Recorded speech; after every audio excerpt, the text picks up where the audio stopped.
आप तमाम लोग ये बात को जान रहे हैं कि झारखंड के अंदर में विधानसभा का सत्र चल रहा है। अब बजट सत्र जो चल रही है वो आज सत्र का 5वां दिन था। तमाम जो है वो मुद्दे उठाए जा रहे हैं, पटल पर जो है वो रखने की कोशिशें हो रही है। सदन के अंदर तमाम जितने भी विधायक हैं, जितने भी मंत्री हैं, अपने अपने क्षेत्र के कुछ कुछ जो नाकामियाँ रहीं और जो चीज़ कमियां हैं उसको पूरा कैसे करें, उसको जो है वो अच्छी तरीके से देखें, कैसे जो भी है वो रखने की पटल में कोशिशें की जा रही है। इस वक्त दोस्तों बड़ी खबर सामने आ रही है।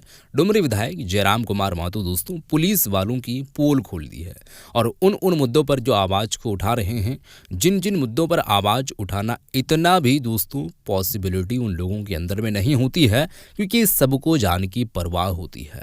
किसको परवाह नहीं है, लेकिन बहुत कम ऐसे लोग होते हैं जो जान पर खेल करके और इन सब मुद्दों पर बात को रखते हैं, बात बोलते हैं। मैं आप लोगों के सामने सबसे पहले वीडियो रखने वाला हूं, इस वीडियो को देखेंगे, उसके बाद आगे की हम विस्तार से बात करेंगे। इस वीडियो के अंदर माननीय विधायक जी का भी हाथ, सुपाटी तिवारी मातों का भी है। उसके बाद दोस्तों शिल्पी नेहा तिर्की का भी वीडियो है, जो मंत्री हैं, और जो भी है वीडियो आप देखें, उसके बाद आगे की हम बातें करेंगे। पहले आप ये वीडियो को देखें। पुलिस चेकिंग के दौरान उसे अब गाड़ी से घसीट कर रोड में लाके पटक के मार देते हैं। आपको लगता है पूरा सिस्टम यह खराब कर बिल्कुल सिस्टम पर, ब्यूरोक्रेट्स पर सरकार का कोई नियंत्रण नहीं है। उसी का उदाहरण देवघर की ये घटना। मैं उस जहाँ तक उम्मीद की बात है, उम्मीद तो बहुत सारी है, लेकिन अब बजट प्रस्तुत होने के बाद ही पता चलेगा कि सरकार कितना गंभीर है झारखंड वासियों के लिए। ये बजट प्रस्तुत के बाद ही पता चलेगा। पहला बजट सही बात है, ये भी उसके बाद ही पता चलेगा कि उनके प्रति कैसी। देखिए, एक युवा विधायक होने के नाते हमारी तो उम्मीद होगी कि इस राज्य में रोजगार के सृजन के साधन ज़्यादा हों। जो युवा जिन पर वादा भी सरकार ने किया था, जो ग्रेजुएट होंगे उनको 5,000, जो पोस्ट ग्रेजुएट उनको 7,000, ऐसे बहुत सारे वादे थे। तो मेरे हिसाब से युवाओं को पर विशेष ध्यान देने की आवश्यकता है सरकार को, और उसी का आस लगा युवा इस बजट को आज निहार रहे हैं। वो उम्मीद लगा कर बैठे हैं कि बजट में उनके लिए कुछ विशेष होगा, गांव गरीब किसान के लिए विशेष हो। जयराम जी, तो पुराने वाला मैनिफेस्टो में था, नए में तो है भी नहीं उन लोग। देखिए, हमें लगता है पुराना वाला ही मैनिफेस्टो कम से कम इन्हें दोहरा देना चाहिए। पुराना जो 5 साल का काम रहा है उसमें लगभग अधिकांश वादे अधूरे रहे हैं। उन्हीं वादों को धीरे धीरे पूरा करने की आवश्यकता है। सरकार का कहना है कि ग्रामीण अर्थव्यवस्था को बेहतरीन बनाने की दिशा में सरकार जो है वो बजट पेश करेगी। देखिए, ग्रामीण अर्थव्यवस्था की अगर बात करते हैं तो आपको कृषि, आपको लघु उद्योग, कुटीर उद्योग पर बात करनी होगी। जो प्रवास की संख्या बढ़ रही है उसे नियंत्रण करने की बात होगी। तो देखते हैं इस बजट के माध्यम से वास्तव में सरकार जो कह रही है उसे धरातल पर कर रही है कि नहीं, ये हम लोग देखेंगे। देवघर में एक महिला की मौत हो गई है। देखिए, मैंने आपको शुरू में ही कहा था, तो बहुत सारे लोगों ने मेरा उस बयान को विवादित बता दिया कि आपने सदन में कह दिया उगाही का महीना। वास्तव में उस पुलिस पर नहीं, पूरे सिस्टम पर आप सवाल कीजिए, क्योंकि मैंने पहले आपको कहा ये उगाही का महीना है, उन पर दबाव है। और देखिए, आज उनके लोभ लालच के कारण आज एक महिला की इसमें क्या कसूर था भाई? ये तो पहली बार हमें लग रहा है कि हिंदुस्तान में हुआ होगा कि पुलिस चेकिंग के दौरान उसे अब गाड़ी से घसीट कर रोड में लाके पटक के मार देते हैं।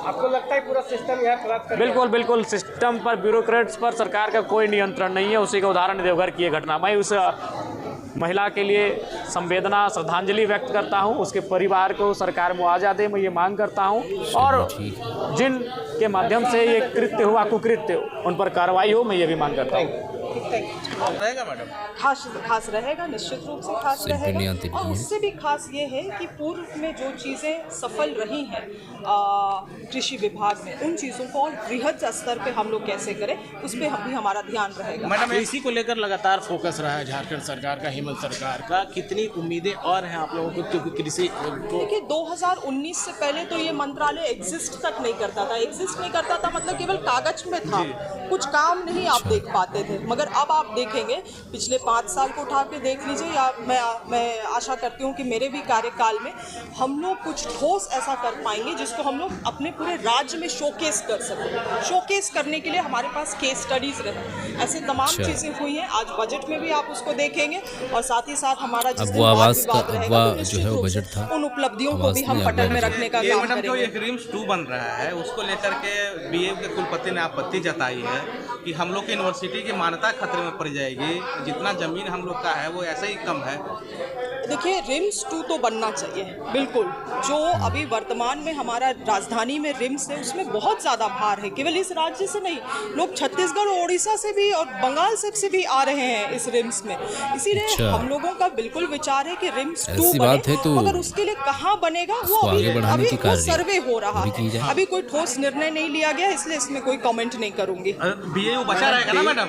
भाई वो हमारा शान है, हमारा गौरव है, बिल्कुल वो बचा रहेगा और उसको कभी माननीय मुख्यमंत्री बिल्कुल एक खरोच तक नहीं आने देंगे। प्रॉमिस लिए हैं। डेयरी विभाग के बारे में मैडम एक शिकायत आ रही है कि डेयरी के जो उत्पादक हैं या डेयरी के जो व्यवसाय करना चाहते हैं, ऐसे जो एप्लीकेंट होते हैं तो उन्हें कहा जाता है कि अपने जिला से अप्लाई कीजिए, जबकि बाजार जो है से दूसरे जगह मान लीजिए सिमडेगा में व्यक्ति है और डेयरी का उद्योग करना चाहता है, आदिवासी मूलवासी समाज से आता है और उसे कहा जाता है कि नहीं से तो यहाँ तो बाजार नहीं है, रांची में कीजिए, तो उसे तो फिर डेयरी नहीं ऐसा आप मतलब आप क्या दूध उत्पादन का बात कर रहे हैं? डेयरी दूध उत्पादन में तो कोई समस्या नहीं है। इनफैक्ट हमारी पूर्व में जो हमारी सरकार थी तो हम लोगों ने जो बोनस पैसा देने का था वो 1 रुपया से 2 रुपया, 2 रुपये से 3 रुपया डेयरी के लिए, डेयरी प्रबंधन के लिए, डेयरी के व्यवसाय के लिए यदि आदिवासी समाज की ओर से अप्लाई किया जाता है तो उन्हें कहा जाता है कि अपने जिले से अप्लाई कीजिए, जबकि उनके जिले में तो उस तरह का बाजार है ही नहीं है।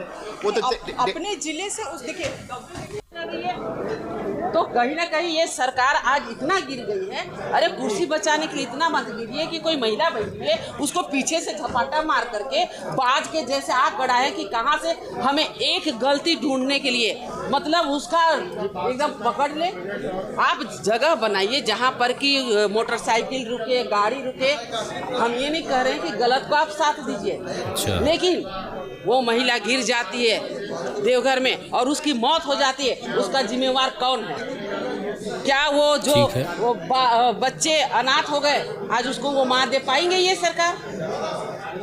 एक आतंकवादी को आप नहीं पकड़ पाते हैं, भ्रष्टाचारी पर लगाम नहीं है, लॉ एंड ऑर्डर आपका ध्वस्त है और जा करके ऐसे एक का बात करके मैया समान योजना उसमें भी बंद किया गया है पैसा।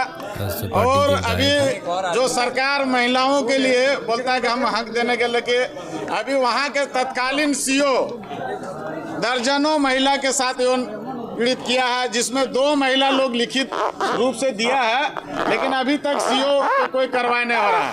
और चतरा में इससे पहले सीओ था, उसका वीडियो भी चल रहा है, एक महिला से 4 लाख रुपया मोटेशन के लिए लिया था। आप लोग लगातार सभी न्यूज में देख रहे हैं, मीडिया के द्वारा चल रहा है। और हम प्रश्न काल में भी सीओ का डाले थे, उसमें किसी तरह का जो प्रश्न का आंसर दिया गया उसमें हम संतुष्ट नहीं हैं। और लिखा हुआ कि चतरा डीसी द्वारा उस कार्रवाई का किया गया था, लेकिन अभी तक कार्रवाई किया है तो किस तरह से वो नौकरी कर रहा है। और करोड़ों रुपया, अरबों रुपया वहाँ पे 4 लेन बन रहा है आपका बगोदर से लेकर हजारीबाग, जमीन में जाकर उन लोग को चेक पहले लेके काम कर रहा है। इसलिए सीओ को तत्काल बर्खास्त किया जाए, सीओ को बर्खास्त किया जाए।